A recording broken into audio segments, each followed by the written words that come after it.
Happy summer, everyone.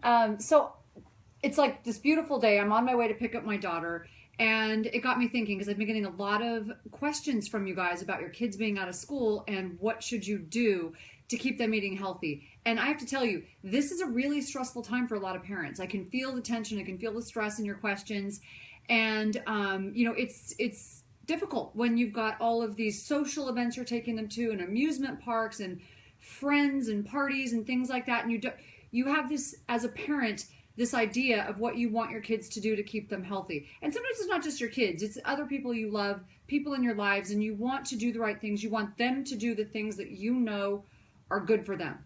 And so we push, right? That's our natural tendencies. As moms, we tend to push. We want our kids to do the right things. Now this for me was a huge struggle. So I thought that parenting should just be easy. It was going to be me telling my daughter what she needed to do to get by in life and not make the same mistakes I did. And I was going to make sure she ate healthy, she got good grades, she, did all of these things, right? And I know a lot of you right now are like, yeah, right. Like that's ever going to work. Well, I am very strong-willed. I had a very strong-willed daughter. And let me tell you something, that plan did not work. So I thought, at one point I broke down, I was crying, and I'm like, parenting is not supposed to be this hard. They just don't come with an instruction manual. And I did a lot of digging and a lot of research and got a lot of help on this because it just doesn't work that way. And what I figured out, this was really cool. So it took the pressure off of me when I realized I was doing too much of the work. More of the responsibility needed to be on my daughter and less on me. And so as long as I was taking that responsibility, as long as I was nagging and pushing and doing the work, she didn't have to. She was very subconsciously and even somewhat consciously, she was able to relax. She was able to go, mom will take care of it. I don't need to do this. Mom's busy doing all of the work. Mom's going to take, she's going to pick me up when I fall. She's going to yell at me when things don't go right, but at least she's there doing it all. I don't have to deal with the consequences. When I figured that piece out, it was huge. And I literally, it like clicked for me because I practiced martial arts. So it's like, oh my gosh, that's that push-pull phenomenon. The more you push, the more someone pulls away. So when I got out of the way and I learned how to step aside and let her handle those responsibilities on her own and pay consequences on her own and be a really good consultant, then everything changed. So I tell her the truth. Now, there are some challenges with this, I have to tell you. But let's first look at this. So when you nag, you're actually letting them off easy. You let them off easy because they realize, okay, this is normal. This is what moms do. They don't actually know, things have changed since they were kids. They have all of these things they tell themselves because they automatically become defensive and they think you're going to be there. So you have to stop doing that if you want them to sort of learn to do it on their own and pay those consequences themselves and figure that piece out on their own. You can be a good consultant, tell them the reality, tell them the truth about what will happen. Also, you have to be willing to accept criticism. So especially when you're in a position like mine or my husband's. So, I take her to parties and here I'm this health consultant. I'm this health coach, right? I'm a nurse and I have this platform and I had to learn how to not make it about me. It's not about you. Guess what? This is about creating responsible human beings. This is about creating the best person you can help turn out into the world. And sometimes we're so focused on what other people think of us. And I have news for you. One of the messages I want my daughter to get in life, one of the things I try to teach her is that being popular is overrated. Well, the only way she's going to get that message is if I believe that being popular is overrated. I have to be less focused on what people think of me and more focused on what I'm teaching her. So be less focused on getting criticism. So when she does those things and she's out and she's like not making the decisions I would like for her to make, I stick with my message.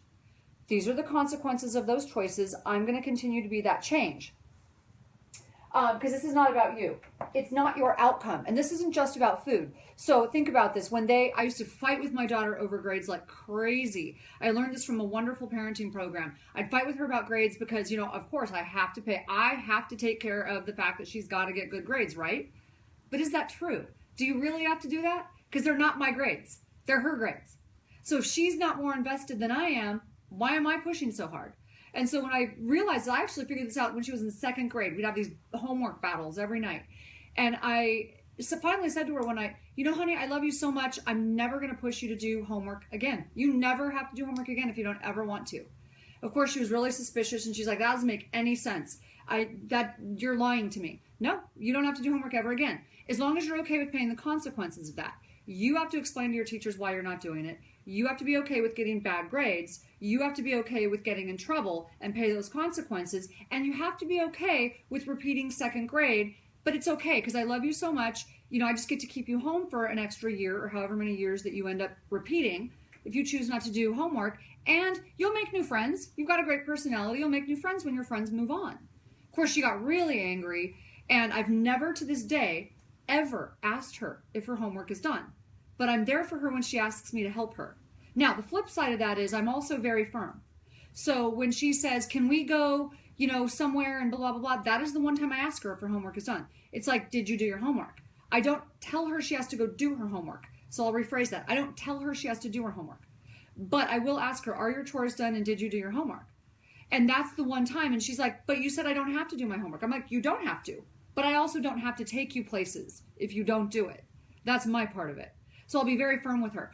You know, if you don't do your homework, there are consequences. Like if I don't work and I don't earn a living, I don't get to go places. That's a natural consequence. So she has to learn those natural consequences. You have to be very firm. When she forgets homework and she forgets her lunch at school, I've never taken it to school for her. One time I made an exception and I made her pay for my assistant to go take it to school for her. And I've had teachers actually get mad at me for that because she had a big project due with someone else. And you know what? My daughter's forgotten things maybe twice. And one time I had one of her teachers when she was younger call me and say, but she doesn't have lunch. And I'm like, I'm a nurse, and I know this sounds harsh. A lot of you are going to get mad at me. I'm a nurse, and the last time I checked, it takes 30 days for a kid to starve to death. I knew she wasn't going to starve by the time she got home, but she doesn't forget her lunch anymore. So that's a far more important lesson in my mind. So it's hard. What I meant when I said it's hard is that these are the hard things you have to do as a parent. Rather than rescuing, the hard part for you is letting them pay the consequences on their own. Because the reality is if something happened and you weren't there to rescue them, what would they do? You want them to learn these lessons while lessons are cheap, right? So I had this great parenting program called Love and Logic, and one of the things I said, let them learn lessons while lessons are cheap, and that just made so much sense to me. So be a great advisor.